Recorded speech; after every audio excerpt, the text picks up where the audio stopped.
अस्सलाम वालेकुम dear students, आज की इस वीडियो में हम चैप्टर नंबर 7 के टेस्ट की डिस्कशन का आगाज करने जा रहे हैं।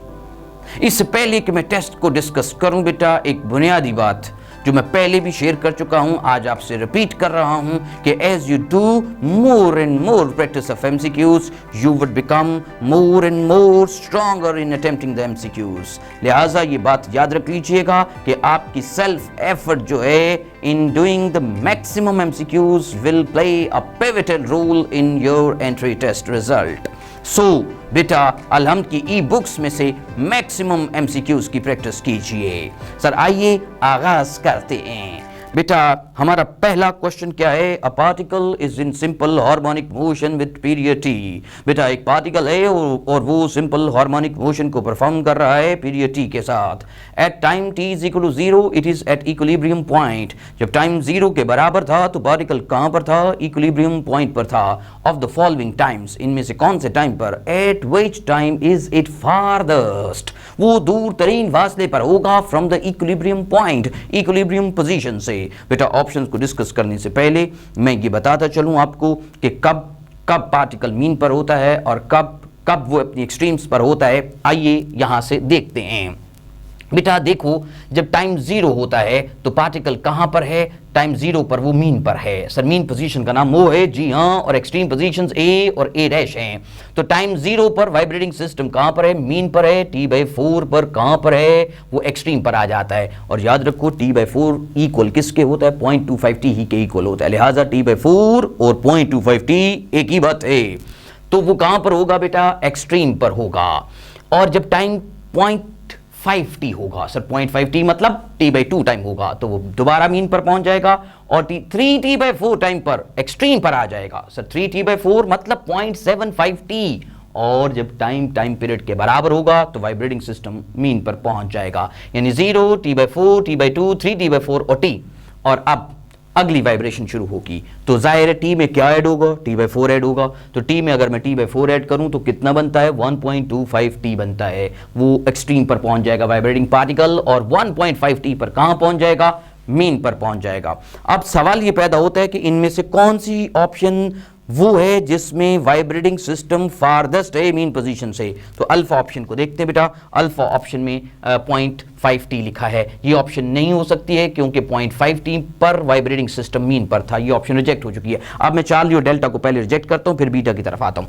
बेटा चार्ली ऑप्शन में लिखा है 1.5T। 1.5T पर वाइब्रेटिंग सिस्टम कहां पर था? बेटा मीन पर था। यहां पर भी वो फारदेस्ट नहीं है। और टी टाइम पर भी वाइब्रेटिंग सिस्टम मीन पर है तो वो मीन से फारदेस्ट तो ना हुआ। तो सर किस टाइम पर वो मीन से दूर दराज फासले पर होगा? डेफिनेटली 0.7T टाइम पर, क्योंकि 0.75T पर वो कहां पर है? एक्सट्रीम पर है। तो 0.7 पर कहां होगा? एक्सट्रीम से थोड़ा सा पीछे होगा, लेकिन मीन से तो दूर दराज फासले पर है। सो बीटा ही करेक्ट ऑप्शन है।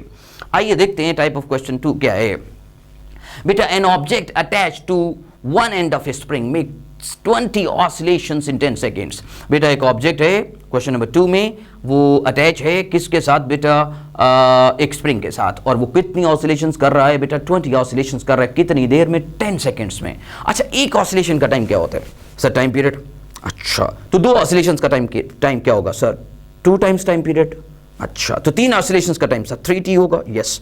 एक ऑसिलेशन का टाइम T तो 2 का 2T, 3 का 3T, तो 10 ऑसिलेशंस का टाइम क्या होगा? 10T। तो 20 ऑसिलेशंस का टाइम कितना होगा? सर 20T किसके बराबर है? 10 सेकंड के बराबर है।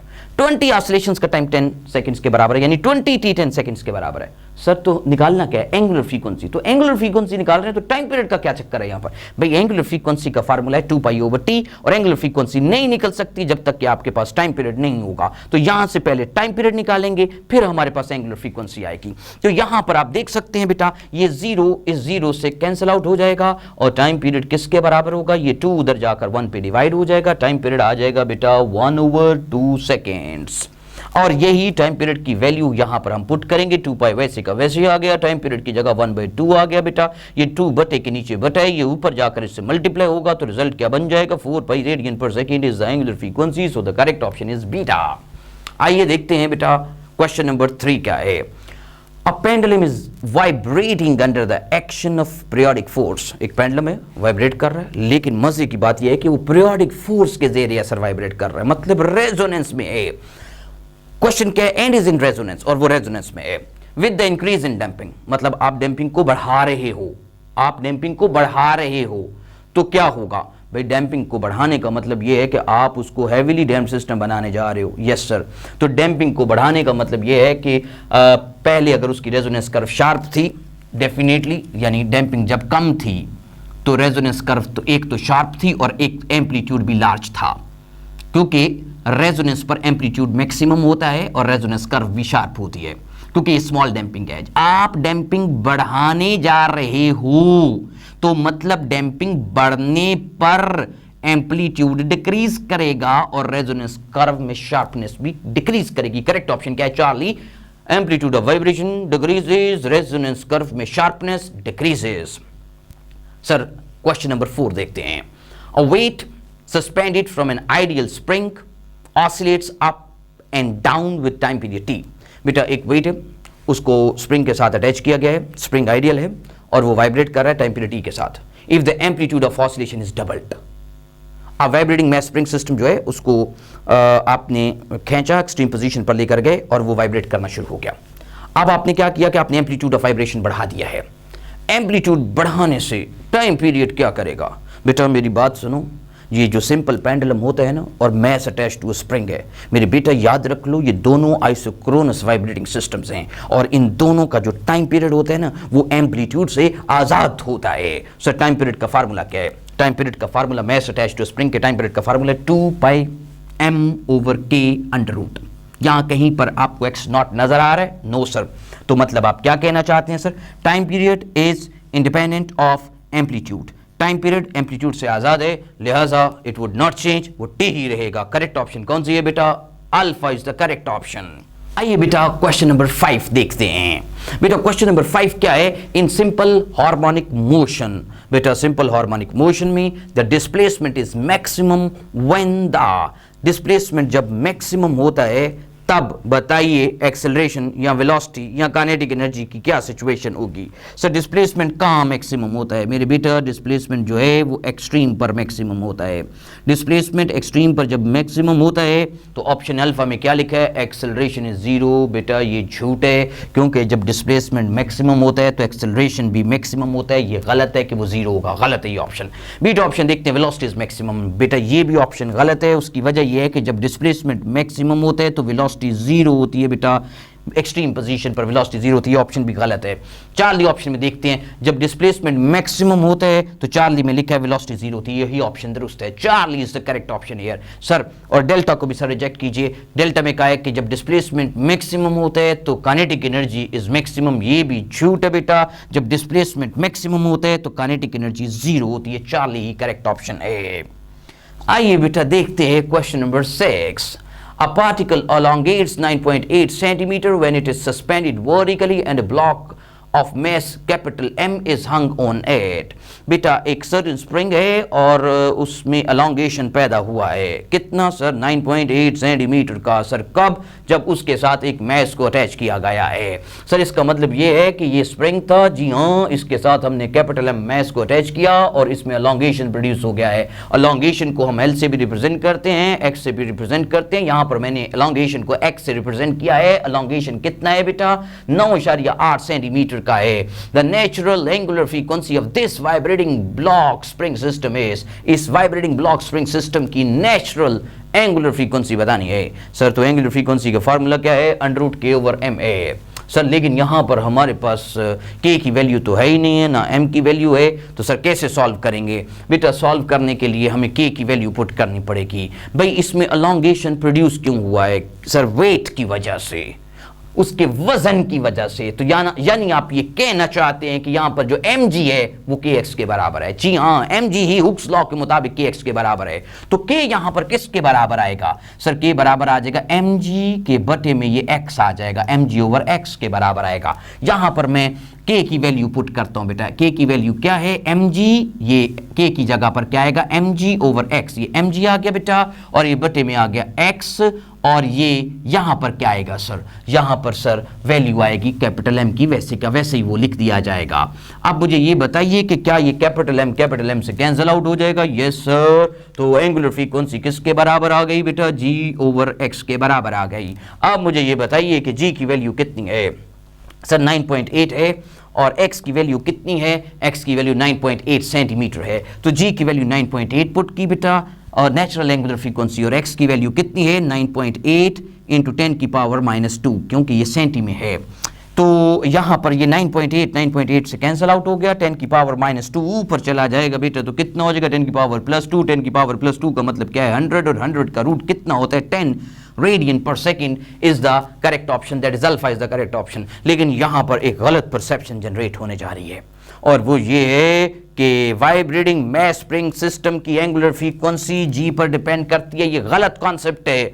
वाइब्रेटिंग मैस स्प्रिंग सिस्टम की एंगुलर फ्रीक्वेंसी जी से आजाद है। हाँ, मैं मानता हूं टाइम पीरियड, फ्रीक्वेंसी और एंगुलर फ्रीक्वेंसी सिंपल पेंडुलम की वैल्यू ऑफ जी पर डिपेंड करती है, लेकिन वाइब्रेटिंग मैस स्प्रिंग सिस्टम की फ्रीक्वेंसी, एंगुलर फ्रीक्वेंसी और टाइम पीरियड जी की वैल्यू से आजाद है। तो सर यहां पर जब जी बढ़ेगा तो ओमेगा नहीं बढ़ेगा, नहीं, जब जी बढ़ेगा तो एक्स बढ़ जाएगा। अगर आप किसी वाइब्रेटिंग स्प्रिंग सिस्टम को एक ऐसी जगह पर लेके जाते हैं जहां पर जी की वैल्यू ज्यादा हो गई है, तो जी के बढ़ने से एक्सटेंशन भी तो ज्यादा प्रोड्यूस होगा, तो ये वैल्यू बढ़ेगी, ये भी बढ़ जाएगी। एंगुलर फ्रीक्वेंसी जो है वो के और एम पर ही डिपेंड करती है, याद रख लो। लेकिन यहां पर ये कॉन्सेप्ट डिलीवर करने का मतलब सिर्फ ये है कि आपको ये पता होना चाहिए कि एंगुलर फ्रीक्वेंसी इस फार्मूले से भी निकल सकती है, लेकिन it is independent of the value of the g. आइए बेटा देखते हैं क्वेश्चन नंबर 7। बेटा क्वेश्चन नंबर 7 भी बड़ा इंटरेस्टिंग क्वेश्चन है।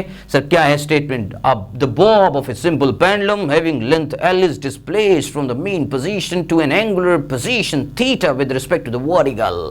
बेटा एक बॉब है सिंपल पेंडुलम का, उसको हम उसकी वर्टिकल पोजीशन से उठाकर ले गए हैं एक्सट्रीम पोजीशन पर, और उसके धागे ने वर्टिकल के साथ एंगल बनाया है, दैट इज थीटा है। सर क्वेश्चन क्या है, क्वेश्चन है इट इज देन रिलीज्ड, इसको यहां पर लाकर छोड़ दिया गया है, तो क्या करेगा सर, ये वाइब्रेट करना शुरू कर देगा। सर स्टेटमेंट क्या है, the velocity of the Bob at equilibrium position is, बताइए कि बॉब की वेलोसिटी मीन पोजीशन पर कितनी होगी। भाई मीन पोजीशन पर वेलोसिटी का फार्मूला हमने पढ़ा तो था सर, क्या था वेलोसिटी का फार्मूला, दैट इज 2gh √। तो सर हमने किसकी वैल्यू यहां पर पुट करनी है, h की वैल्यू। सर एज की वैल्यू कैसे निकालेंगे, एज की वैल्यू निकालना बहुत सिंपल है बेटा, थोड़ा सा आपने फोकस करना है, आपके पास एज की वैल्यू आ जाएगी। मुझे ये बताइए ये लेंथ कितनी है सिंपल पेंडुलम की, सर L है, गुड। तो ये क्या है, ये भी लेंथ है सिंपल पेंडुलम की, जी हाँ। तो अगर ये लेंथ है तो ये किसके बराबर है सर, ये भी L के बराबर है, ये भी L है, यस सर। तो मुझे ये बताइए कि अगर ये L है तो ये एंगल क्या है, थीटा, और अगर ये एंगल थीटा है तो इस थीटा के सामने क्या है सर, परपेंडिकुलर, और ये थीटा के साथ क्या है, बेस है। हमें क्या चाहिए, हमें ये एच चाहिए सर, क्योंकि यही हाइट पेंडुलम ने लूज की है, ये हाइट चाहिए हमें जो उसने लूज की है, ठीक है जी, जिसकी वजह से काइनेटिक एनर्जी गेन हुई है और उसकी वजह से वेलोसिटी गेन हुई है। तो सर इसको निकालने के लिए तरीकाकार क्या अडॉप्ट करेंगे, इसको निकालने के लिए तरीकाकार ये अडॉप्ट करेंगे कि जो L है उसकी वैल्यू किसके बराबर है, उसकी वैल्यू बराबर है H प्लस ये वाली लेंथ। सर यहां से यहां तक लेंथ क्या है वही निकालनी है। अगर हाइपोटेनस L हो तो बेस क्या होगी, क्योंकि ये तो परपेंडिकुलर है, हाइपोटेनस L हो तो बेस क्या होगी सर, L cos थीटा। तो मतलब यहां से लेकर यहां तक लेंथ कितनी है बेटा, that is L cos theta है। तो अगर ये L cos थीटा है बेटा यहां से लेकर यहां तक, तो L cos थीटा में कौन जमा हो रहा है, H। तो L cos थीटा मतलब H जमा L cos थीटा किसके बराबर है, L के बराबर है। तो आप कहना क्या चाहते हैं, मैं ये कहना चाहता हूं बेटा कि यहां पर L किसके बराबर है बेटा, L बराबर है L cos थीटा जमा H, L cos theta plus H है। आपको क्या चाहिए सर, H चाहिए। तो H चाहिए तो L cos थीटा को उधर ले जाए, तो L cos थीटा उधर जाएगा तो क्या होगा, माइनस हो जाएगा। तो H किसके बराबर आएगा बेटा, L minus L cos theta के बराबर आ जाएगा। अब इसमें से कॉमन किसको लेना है सर डेफिनेटली L को कॉमन लेना है। तो L को कॉमन ले लें तो अंदर क्या बचेगा, 1 माइनस कॉस थीटा बचेगा, और यही किसकी वैल्यू है, H की वैल्यू है। अब ये वाली H की वैल्यू जो है ये वाली, ये उठाकर इधर पुट कर दीजिए, 2g वैसे का वैसे ही आ गया, एच की जगह पर क्या आएगा बेटा, L into 1 minus cos theta. सो करेक्ट ऑप्शन जो है क्वेश्चन नंबर 7 की मेरे बेटा क्या है, बीटा करेक्ट ऑप्शन है। आइए देखते हैं बेटा क्वेश्चन नंबर 8 क्या है। A simple harmonic oscillator consist of A particle of mass m and N ideal spring with spring constant k। बेटा एक सिंपल हार्मोनिक ऑसिलेटर, उसमें पार्टिकल है, उसका मास m है और जो स्प्रिंग है उसका कांस्टेंट k है। सर क्वेश्चन क्या है, particle oscillates with period t, जो पार्टिकल है वो टाइम पीरियड t के साथ ऑसिलेट कर रहा है। If the spring is cut into two equal parts, अगर उस स्प्रिंग को आप दो बराबर हिस्सों में काट देते हैं, and one of the half is used with the same particle, और वन ऑफ द हाफ को हम सेम पार्टिकल से अटैच कर देते हैं, then its time period will be, तो उसका टाइम पीरियड क्या हो जाएगा बेटा, अगर एक स्प्रिंग को दो बराबर हिस्सों में काट दिया जाए और उसका स्प्रिंग कांस्टेंट k हो, तो वो कितना हो जाएगा, 2k के बराबर हो जाएगा। सर एक हिस्से का स्प्रिंग कांस्टेंट, जी हां, तो नया टाइम पीरियड क्या होगा, t डैश किसके बराबर आएगा बेटा, 2 पाई m ओवर, यहां पर नया स्प्रिंग कांस्टेंट पुट करेंगे, और नया स्प्रिंग कांस्टेंट क्या है बेटा, 2k है। अब ये जानते हैं मेरे बेटा कि ये जो वैल्यू है ना, ये वाली वैल्यू, ये क्या है, ये है पहले वाला time period, that is 2 pi m over k under root, ये पहले वाला टाइम पीरियड है। तो नया टाइम पीरियड क्या हो गया, t डैश किसके बराबर आ जाएगा बेटा, t डैश बराबर आ जाएगा t, ये चीज क्या है, t ओवर अंडर रूट 2। तो रिजल्ट क्या बन गया बेटा, t ओवर अंडर रूट 2 आ जाएगा। सर आइए जरा देखते हैं क्वेश्चन नंबर 9 क्या है बेटा। A particle moves in simple harmonic motion according to x is equal to 2 cos 50t। एक पार्टिकल है बेटा, सिंपल हार्मोनिक मोशन को परफॉर्म कर रहा है, और कैसे परफॉर्म कर रहा है, इस इक्वेशन के मुताबिक कि उसकी जो पोजीशन की इक्वेशन है वो है 2 cos 50t। क्वेश्चन क्या है सर, क्वेश्चन ये है कि where x is in metre and time is in seconds. Sir question क्या है, its velocity at mean position in metre per second is, तो बताइए कि उस पार्टिकल की वेलोसिटी क्या होगी मीन पोजीशन पर, और वो भी मीटर पर सेकेंड में बतानी है। तो सर कैसे निकालेंगे, वेलोसिटी मीन पोजीशन पर होती है मैक्सिमम, और उसकी वैल्यू किसके बराबर होती है, x नॉट ओमेगा के। तो सर x नॉट कहां से लेंगे, ओमेगा कहां से लेंगे, मेरे बेटा बहुत सिंपल है, x नॉट की वैल्यू आपने कहां से निकालनी है, इस इक्वेशन से। ये जो cos से पहले लिखा है ना 2, ये x नॉट है, और ये जो 50t है ना, ये ओमेगा t है। तो यहां से ओमेगा निकालेंगे, यहां से x नॉट निकालेंगे। सर लिखिए फिर x नॉट की वैल्यू क्या है बेटा, x नॉट की वैल्यू आ जाएगी 2 मीटर, और ओमेगा की वैल्यू क्या आ जाएगी, ओमेगा टी से निकालेंगे। ओमेगा टी किसके बराबर है बेटा, 50t के बराबर है। तो यहां से t से कट जाएगा बेटा, और ओमेगा किसके बराबर आ जाएगा, 50 रेडियन पर सेकंड के बराबर आ जाएगा। ओमेगा किसके बराबर आ गया बेटा, 50 रेडियन पर सेकंड के बराबर आ गया। अब हम मैक्सिमम वेलोसिटी का फार्मूला निकालते हैं बेटा, और वो क्या है, x नॉट ओमेगा है। इस फार्मूले में वैल्यूज पुट करते हैं, x नॉट की वैल्यू कितनी है बेटा, 2 है, ओमेगा की वैल्यू कितनी है, 50 है, तो x नॉट ओमेगा किसके बराबर आ गया, 50 to 200 metre per second is the correct option, that is Charlie is the correct option. Question number 10, the ratio of kinetic energy to potential energy of vibrating mass spring system. एक vibrating mass spring system है बेटा, आपने उसकी ratio निकालनी है kinetic और potential की, having amplitude x not when it's displacement is x। जाहिर है इंस्टेंटेनियस काइनेटिक और इंस्टेंटेनियस पोटेंशियल की रेशियो निकालनी है, यानी जब डिस्प्लेसमेंट x है तब आपने रेशियो निकालनी है। तो सर कैसे करेंगे, इंस्टेंटेनियस काइनेटिक और इंस्टेंटेनियस पोटेंशियल की रेशियो के लिए फार्मूला लगाएंगे। काइनेटिक का फार्मूला क्या है, हाफ के इंटू एक्स नॉट का स्क्वायर माइनस एक्स का स्क्वायर। ये किसकी वैल्यू है बेटा, काइनेटिक एनर्जी की वैल्यू है, और पोटेंशियल की वैल्यू क्या है, हाफ के एक्स स्क्वायर है। सर इसको सॉल्व करना है, जी हाँ सर कैसे सॉल्व करेंगे, हाफ के से कट जाएगा। अब मुझे ये बताइए, ये एक्स स्क्वायर किसके बट्टे में है, एक्स नॉट स्क्वायर के बट्टे में है कि एक्स स्क्वायर के बट्टे में है। सर ये एक्स स्क्वायर जो है ना, ये एक्स नॉट स्क्वायर के भी बट्टे में है और एक्स स्क्वायर के बट्टे में भी है। तो यहां पर क्या आ जाएगा बेटा, एक्स नॉट का स्क्वायर ओवर एक्स नॉट का स्क्वायर ओवर एक्स स्क्वायर, और यहां पर minus x square over x square आएगा। अब जानते हैं बेटा कि एक्स स्क्वायर जो है वो एक्स स्क्वायर से कैंसिल आउट हो जाएगा, और रिजल्ट क्या बन गया, x not square over x square minus 1, यानी x not square over x square minus में 1। सर करेक्ट ऑप्शन यहां पर कौन सी है बेटा, beta is the correct option. आइए देखते हैं मेरे बेटा question number 11, let u be the potential energy. एक वाइब्रेटिंग सिस्टम है बेटा, उसकी पोटेंशियल एनर्जी u के बराबर है, विद 0 एट जीरो डिस्प्लेसमेंट, यानी पोटेंशियल एनर्जी जीरो है जीरो डिस्प्लेसमेंट पर। And K be the kinetic energy, और के कौन है? काइनेटिक एनर्जी है of the simple harmonic oscillator, simple harmonic oscillator की। Eight what displacement from the mean position kinetic energy will be equal to potential energy. किस displacement पर kinetic और potential की values बराबर हो जाएंगी? तो बहुत सिंपल बेटा, आपने पोटेंशियल एनर्जी को काइनेटिक के बराबर रख लेना है, या काइनेटिक को पोटेंशियल के बराबर रख लेना है, एक ही बात है, और इसको सॉल्व करना है। सर पोटेंशियल एनर्जी को यू कहा गया, काइनेटिक एनर्जी को के कहा गया, हम जनरल नोटेशन से यूज करके सॉल्व कर लेते हैं। पोटेंशियल एनर्जी का फार्मूला क्या है सर? हाफ के एक्स का स्क्वायर है, और काइनेटिक एनर्जी का फार्मूला क्या? हाफ के इंटू एक्स नॉट का स्क्वायर माइनस एक्स का स्क्वायर है। आप मुझे बताइए बेटा, क्या ये हाफ जो है, ये हाफ दोनों तरफ मल्टीप्लाई हो रहा है, के भी मल्टीप्लाई हो रहा है, कैंसिल आउट हो जाएंगे? Yes sir. तो यहां पर क्या आ जाएगा? एक्स का स्क्वायर किसके बराबर आ जाएगा? ये क्या है? एक्स नॉट का स्क्वायर माइनस एक्स का स्क्वायर। अब मुझे ये बताइए क्या चाहते हो सर? एक्स चाहते हैं, क्योंकि eight what displacement from mean position का मतलब एक्स निकालना है। ये जो एक्स है, एक्स का स्क्वायर, ये इधर क्या हो रहा है सर? सब्ट्रैक्ट, उधर जाकर क्या होगा? ऐड। तो ये एक्स स्क्वायर है, यस सर, और ये भी बीच में ऐड होगा, तो कितना हो जाएगा बेटा? ये हो जाएगा 2x का स्क्वायर। किसके बराबर आ जाएगा? x नॉट के स्क्वायर के। अब आप मुझे ये बताइए, आप क्या चाहते हैं सर? x का स्क्वायर, तो ये 2 जो है उधर जाकर डिवाइड हो जाएगा, तो यहां पर क्या आ जाएगा बेटा? x नॉट का स्क्वायर डिवाइडेड बाय क्या बनेगा बेटा? 2। और अब आपने क्या लेना है बेटा? ये है कौन सर? x का स्क्वायर है। आपने निकालना क्या है सर? हमने निकालना है x, तो इसका क्या लेंगे? Square root. जब इसका स्क्वायर रूट लेंगे तो ये जो स्क्वायर है ना बेटा, ये स्क्वायर रूट से कट जाएगा, तो x नॉट रूट से बाहर आ जाएगा, और ये रूट में ही आएगा 2। तो करेक्ट ऑप्शन यहां पर कौन सी है मेरे बेटा? करेक्ट ऑप्शन है चार्ली। आइए देखते हैं बेटा क्वेश्चन नंबर 12।